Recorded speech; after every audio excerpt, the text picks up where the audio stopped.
Bonjour les amis, j'espère que vous allez bien.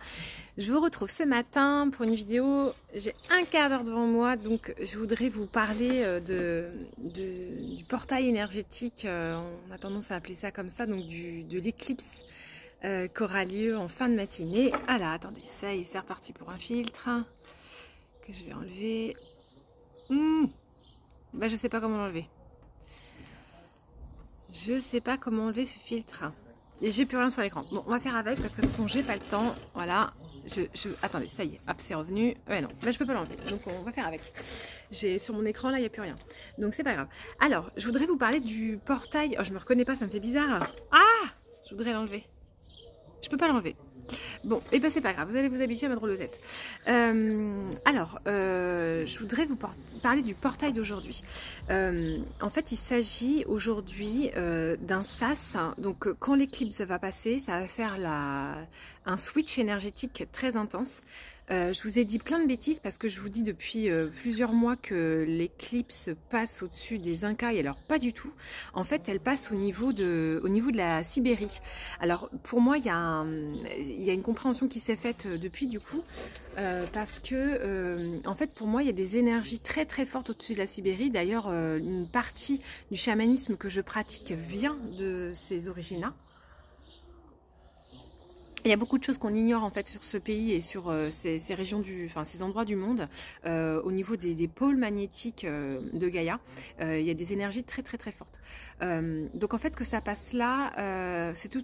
C'est comme, je vous parlais beaucoup des Incas. Donc j'ai fait une erreur d'interprétation, mais cette erreur je la tiens depuis le mois de septembre. Donc je vous l'ai dit un paquet de fois. Et en fait, j'ai revérifié hier et en fait, non, pas du tout, c'est ailleurs. Et donc, ces énergies, en fait, si vous voulez, quand l'éclipse va avoir lieu, c'est comme si ça venait switcher d'énergie. Et le switch, en fait, on le prépare déjà depuis la lune d'avant, donc le cycle d'avant, où j'ai pas arrêté de vous dire, on nous prépare à ouvrir nos missions de vie. Et moi, je le sens au niveau de mes consultations, de ce que je propose, qu'en ce moment, j'amène les gens à vraiment se mettre dans leur mission de vie. C'est quelque chose que depuis 6 mois à peu près, les gens qui viennent à moi me disent je sens qu'il y a quelque chose mais je sais pas quoi, et les gens sont pas bien, sont en burn-out dans le boulot, ils veulent faire autre chose mais ils savent pas quoi, etc. Et je leur dis souvent, en fait, vous êtes en préparation d'une énergie qui va arriver bientôt, mais tant que les alignements ne sont pas faits, eh bien vous pouvez pas vous mettre en route.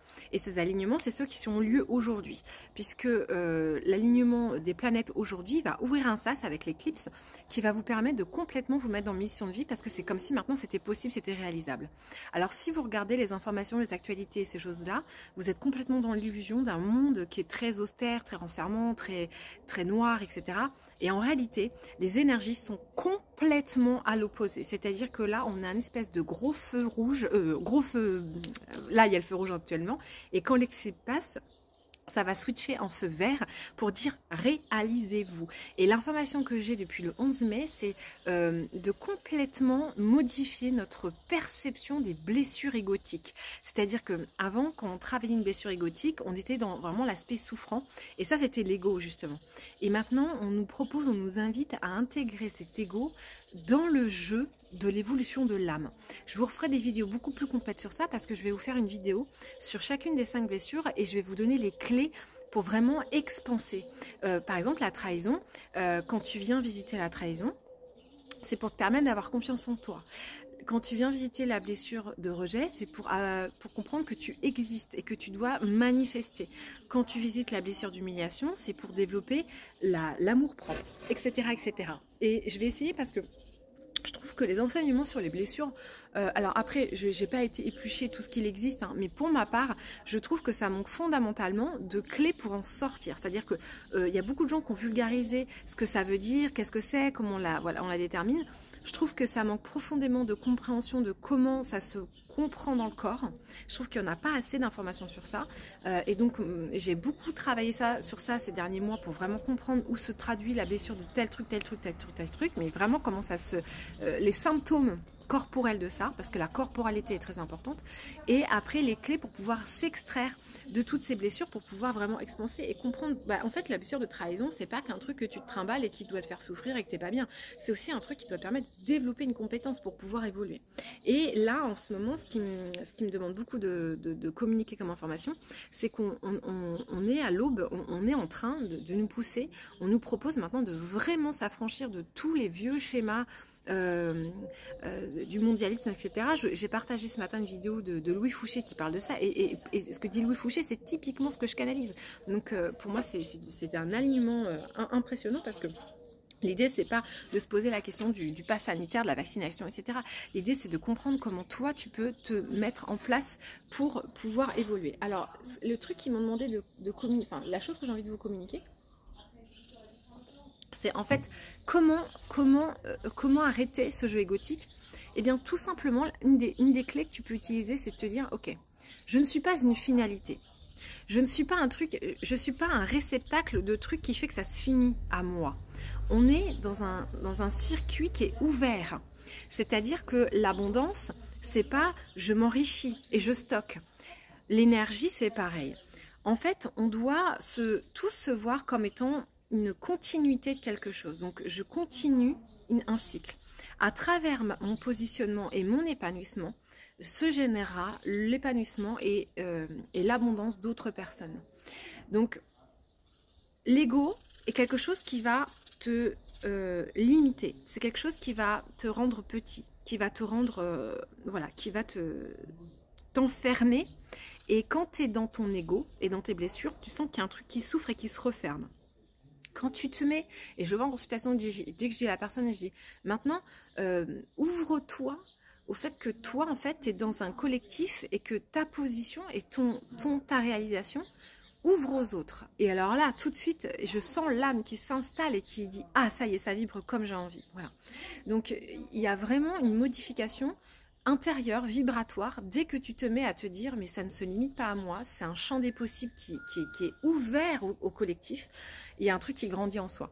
Donc, et parce que l'âme est plus connectée à ce qu'on appelle la monade, à l'unicité, c'est-à-dire qu'elle est reliée aux autres âmes, alors que l'ego ne l'est pas. L'ego se sent séparé, il se sent exclu, il se sent unique, il se sent divisé. Alors que quand tu te mets sur ta vibration d'âme, là, le champ des possibles s'ouvre. Et ce sas aujourd'hui, il ouvre ça. Il ouvre la possibilité de devenir totalement un être illimité.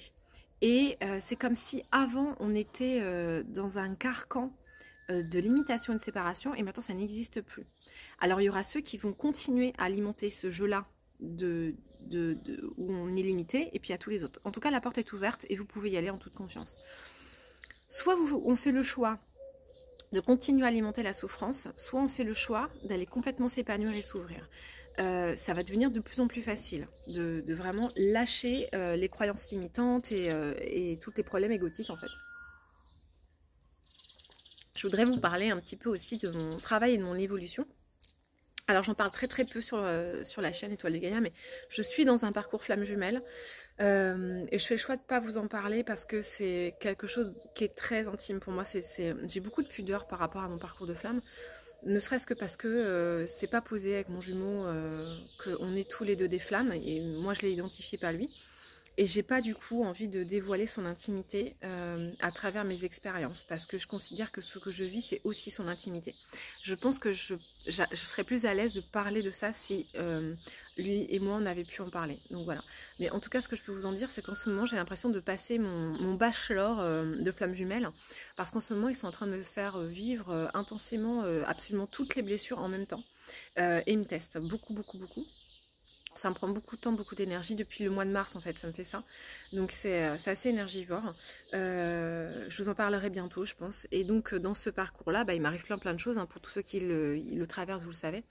Et en ce moment, je vous ai dit que j'avais vu une grosse canalisation il y a 2-3 semaines qui m'a fait intégrer encore plein de nouvelles parts, plein de nouvelles choses. Et c'est en train de redescendre. Et à ce moment-là, j'ai eu besoin de faire appel à quelqu'un pour m'aider. Et j'ai demandé en fait à ce qu'on m'oriente vers quelqu'un qui m'aide à structurer mes outils, à structurer, parce que j'avais l'impression que j'en avais trop, que je m'éparpillais, que j'arrivais pas à m'en sortir, j'arrivais pas à comprendre comment je pouvais travailler. Et parce qu'en fait, dans les premiers enseignements que je vous ai donnés, et c'est toujours les enseignements que je porte, tout est en permanence. Donc tout le temps ça change, tout le temps ça bouge, tout le temps c'est en évolution. Donc je dois appliquer ces enseignements aussi à ma vie et à moi. Donc Étoile de Gaïa bouge tout le temps en fait. Étoile de Gaïa est tout le temps en évolution et je suis sans arrêt. Dès qu'une planète bouge, ça me fait bouger moi et ça fait bouger Étoile de Gaïa et ce que je peux vous proposer. Et du coup, le SAS qui s'ouvre aussi, aujourd'hui, il s'ouvre aussi pour moi.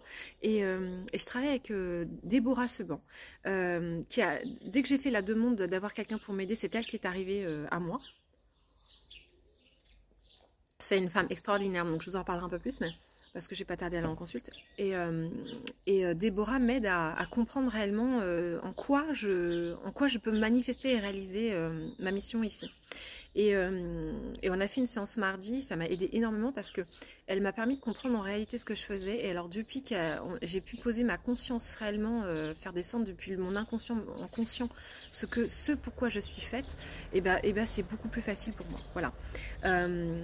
Et je crois fondamentalement que nous devons travailler les uns avec les autres, que nous devons nous connecter les uns avec les autres pour faire ce travail-là, parce que c'est très confortable en fait d'avoir quelqu'un qui te pose les bonnes questions pour que tu avances. Alors du coup, ce que je peux vous en dire rapidement, c'est que je comprends en fait que mon travail, il est de travailler sur... Alors, il y a la communication animale, et moi, je fais de la communication atmique. Atmique parce que je travaille sur l'atma, c'est-à-dire l'espace où il y a toutes les âmes. Et en fait, je peux communiquer avec toutes les âmes. Donc tout ce qui vibre et qui a une conscience, je peux communiquer avec. Donc je peux communiquer du coup avec les animaux, avec les défunts, avec les vivants, avec les minéraux, avec les végétaux. Dès que ça a une conscience et que ça a une âme, je peux communiquer avec. Voilà, je comprends que je suis ça.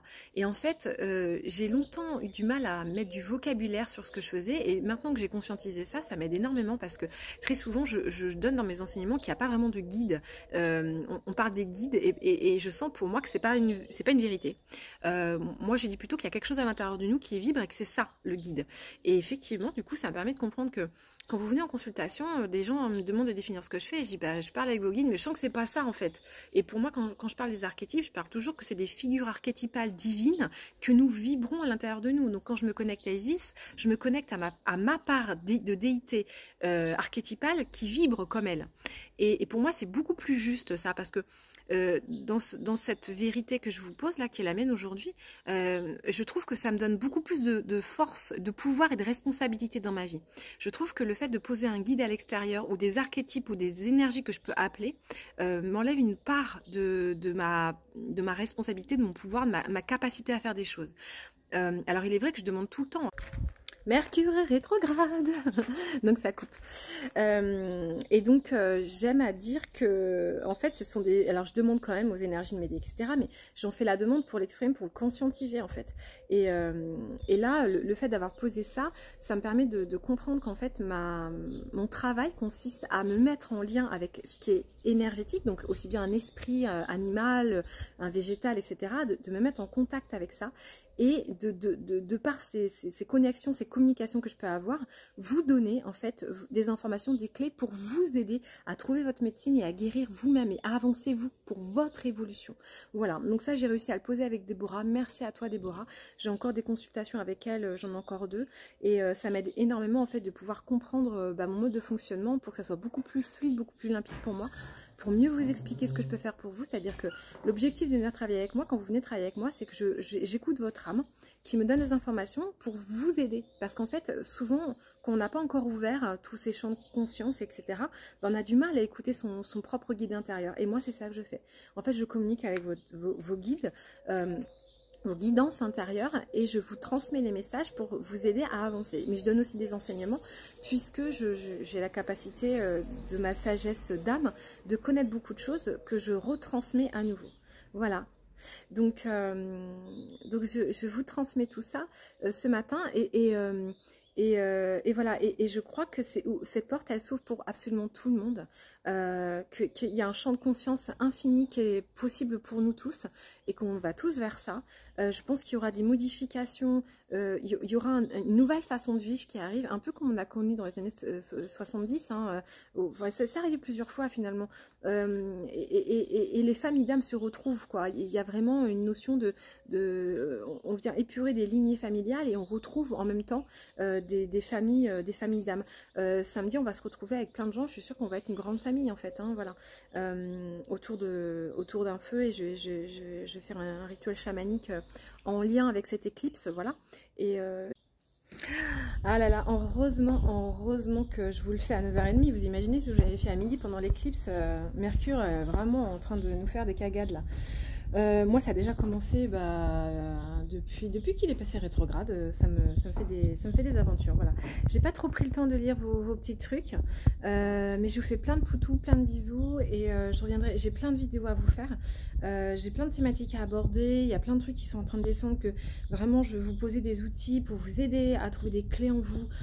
Parce que je sais que ces vidéos-là, quand vous les regardez, ça vous active des trucs et que vous comprenez des choses, ça vous ouvre des sas de compréhension, ça vous fait des sauts quantiques, et que en fait, moi, mon objectif, c'est le plus possible, le plus de monde possible, en vous donnant des toutes petites... Je sais que des fois, juste une phrase, ça peut être un déclencheur énorme pour vous, et ça peut vous emmener très très loin. Parce que des fois, c'est juste une prise de conscience, en fait, c'est juste un clac, vous voyez, une connexion qui se fait, et tout s'ouvre derrière, quoi. Donc, j'ai plein de sujets, et là encore, il faut du temps pour vous poser tout ça, et c'est vrai que les consultations sont un peu prioritaires en ce moment, donc, parce qu'elles me prennent du temps, hein. Quand vous venez avec moi, généralement, je vous consacre 1h30, et c'est 1h30 où on est vraiment que sur vous, et je vous descends le plus d'infos possible pour vous donner le plus de choses, et vous ayez vraiment de la matière à bosser. Moi, ce que j'aime dans la matière, pour moi, ce qui est important quand vous venez en consulte, c'est que vous ayez du concret, voilà, que ça puisse vraiment avancer, quoi. Donc là, je repars pour une journée de consultation, et puis ce soir, je suis encore avec mon petit chat. Ce week-end, on enchaîne, enfin voilà. Mais j'essaierai de trouver du temps pour vous faire toutes ces belles vidéos, et pour pouvoir vous aider. Je vous souhaite de belles réalisations, plein de poutous, une belle éclipse, et à très vite, je vous embrasse.